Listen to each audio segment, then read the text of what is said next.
things happen behind closed doors, so it makes it really easy not to talk about it or pretend that it's not happening. What we really discovered was there are now more avenues for people to get the assistance that they need. Options Domestic and Sexual Violence Services is preparing for upcoming events. Hays Post reporter Cristina Janney speaks with Executive Director Jennifer Hecker about those and more on this episode of the Post Podcast. We have a lot to talk about this morning because October next month is Domestic Violence Awareness Month, and it is not only the annual awareness month, but it's the 40th anniversary of Options. Yes. So you have a whole list of different activities that will be going on in October, starting with a chamber chat on September 22nd to let people know what all is going on. Tell us all about what's happening. Yeah, so at our chamber chat, we're going to have that at our office, like you said, on September 22nd, and we are going to be doing a symbolic ribbon cutting to celebrate our 40th anniversary of services, and we're going to have a whole variety of different community awareness programming that we have, so people can check that out. We're going to have a little bit of our Broken Brides display and our What Were You Wearing display and some other materials that people can check out and just kind of get to know the services. We have a full, rich complement of services that most people don't know about, so we're really just about getting the word out. Well, for people who may not know what Broken Brides are or what you were wearing, do you want to give a quick synopsis of what those are? Yeah. So What Were You Wearing is a display of clothing and stories that really highlight the voices of people who have been harmed by sexual assault. And it's really designed to bust the myth that somehow what someone was wearing in some way contributed to their sexual assault. And you'll see through the outfits that it really isn't about the clothing at all. And then our Broken Brides display is a symbolic bridal shower you never want to throw. It is full of products that someone who is trying to survive a domestic violence-based relationship might need in order to survive. So you'll see some of those products displayed as well. Okay. So it looks like to begin in October, there are going to be 2 tree lightings. Tell us about the tree lighting ceremonies and when and where they are, because there's one in Russell and there's one in Hays. Yes. So October 5th is our event at Russell Regional Hospital that starts at 5:30. They're going to be doing some events, and then our tree lighting will happen around 7-ish. And then in Hays, we're going to be hosting that at the Chelsea Prell Cofid's Farmers Insurance. And we're going to do a tree lighting, and we're going to have a birthday celebration for Options. The entire community is welcome to come out for the festivities and get to meet the advocates that are serving our community. And it really helps us to get in touch with the community and to bring help, hope, and healing to the month. Okay. And then the 40th anniversary celebration will be in conjunction with that on October 7th. And then on October 15th will be Paint the Town Purple. That's an art therapy event, right? Yes, it is. And I believe we're doing that in conjunction with, I'm going to get the name wrong, Students for Social Arts for Social Change at FHSU. And they've joined us for the last few years for that event. And we've seen some incredibly powerful art come from people in the community. It's just a really neat thing to do. We're going to do it at the Pavilion downtown. Any age, everyone is welcome. Come on out and paint the town purple. And if I remember from this event from past years, people can do like chalk art or whatever is inspiring to them. Yes. Okay.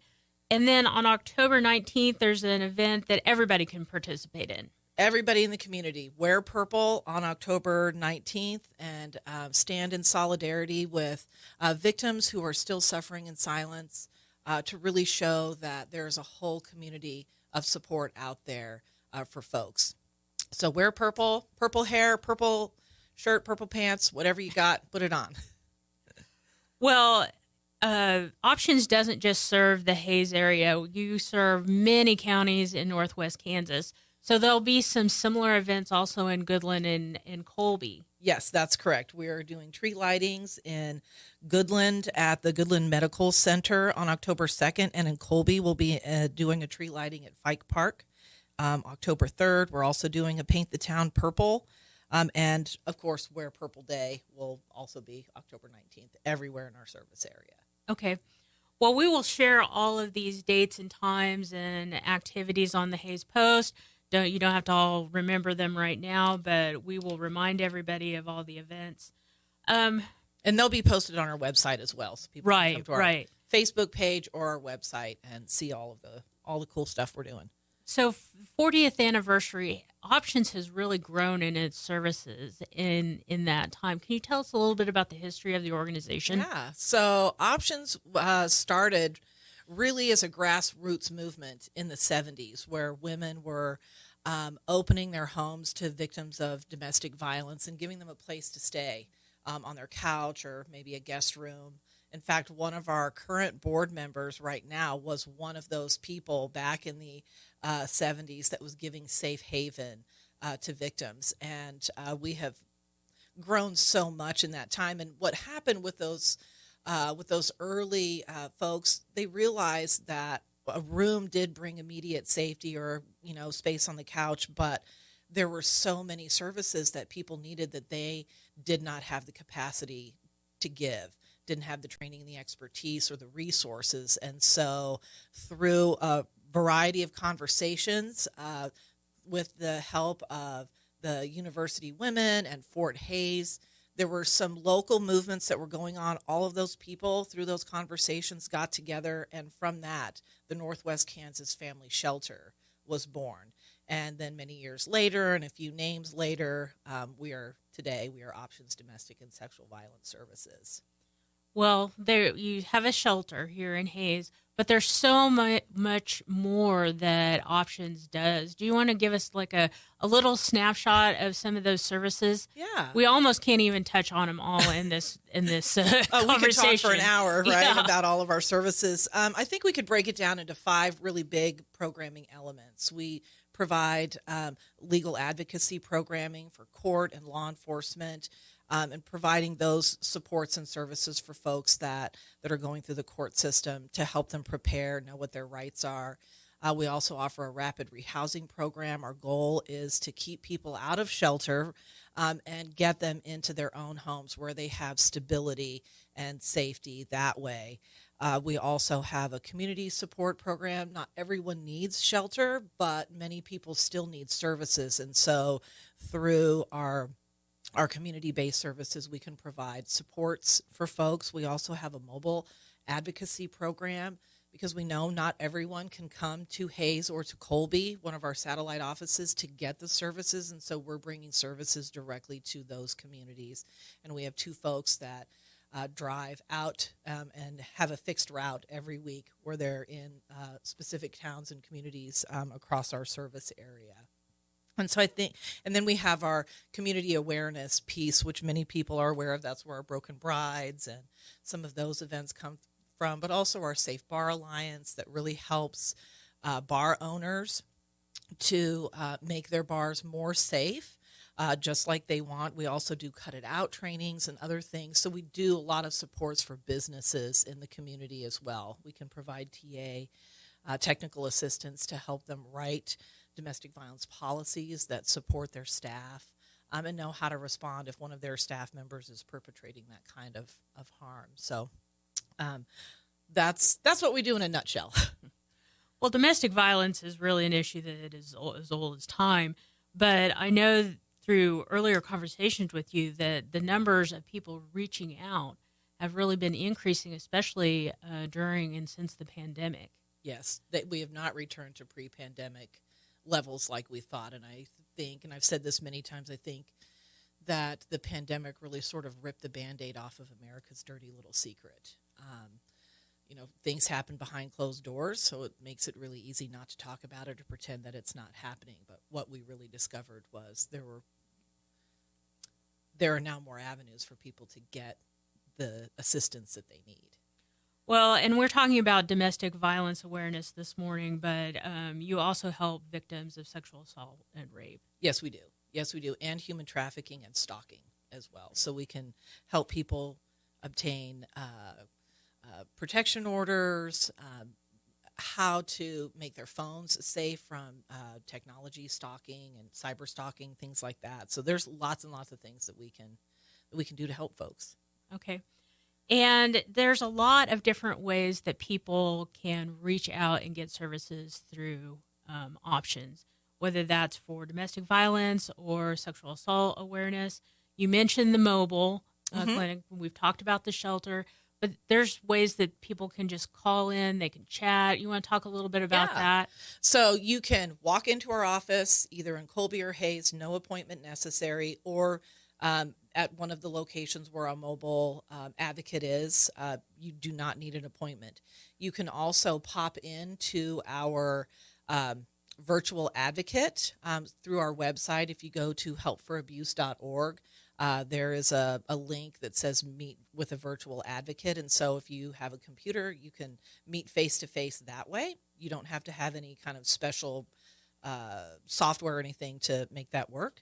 You can also chat live through our website. There's a web chat, so you can speak with an advocate via a chat platform. And then we also have a free app called My Mobile Options. You can download that for free on the Google Play Store or the Apple Store, and you can chat confidentially online with an advocate that way. Or you can text the word HOPE to 847-411, and that will also open up a free confidential chat with an advocate as well. All of those are confidential. And then you can just, the old-fashioned way, pick up the phone and call our toll-free number, 800-492-4677. But, I mean, all of these services are free, yes, and they're all meant to be confidential, and they're designed to be as safe as possible for the person who's reaching out for services. So, like if you're on a chat, there's ways that you can immediately click out of that chat in case, someone who might cause you harm would be in the room or the area. Yes. So our website has a safe escape button. So if somebody comes in and you don't want them to see what you're chatting about, you can hit that safe escape button and it will take you out of the website, and it will erase the cookies so that you also can't see the history if somebody were to come in behind you and try and see what you were doing. And that works on the chat as well as in the if you're just surfing around on the website looking for services, it works there too. Mm-hmm. And then our advocates also walk people through how to wipe the conversations that they're having through. If they text 847-411, they'll talk them how to wipe that from their phone as well. Right. Okay. People can donate. They can reach out and help the great work that you do. How do people do that? Yeah, so we have a donate platform on our website. You can just go to helpforabuse.org/donate, and that will take you right to our donation page. We're actually have several businesses in our service area who are doing a business challenge in celebration of our 40th anniversary, and they are sending out challenge letters to other businesses and challenging them to make a $400 donation, 400 at 40. And those letters are going out in the next day or two. And we are so grateful for the community partners who have seen the benefit to their employees or to their customers and want to pay that forward. Okay, wonderful. Is there anything else that we need to talk about this morning, Jennifer? No. Fonzie, if you want an update, Fonzie is up to 16 words on his board, and it has been a very interesting ride. He now knows the names of some of us. He can say yes and no, and he is now starting to assert his yes. Just so we clarify, Fonzie is the therapy dog yes. at Options. Yeah. He's a golden doodle. Yes. He was rescued from the Humane Society here in town, and he has just been the greatest blessing to not only to our staff, but to our clients as well. He's just a wonderful addition that really helps people to feel safe and loved and to get that unconditional love that folks need to heal.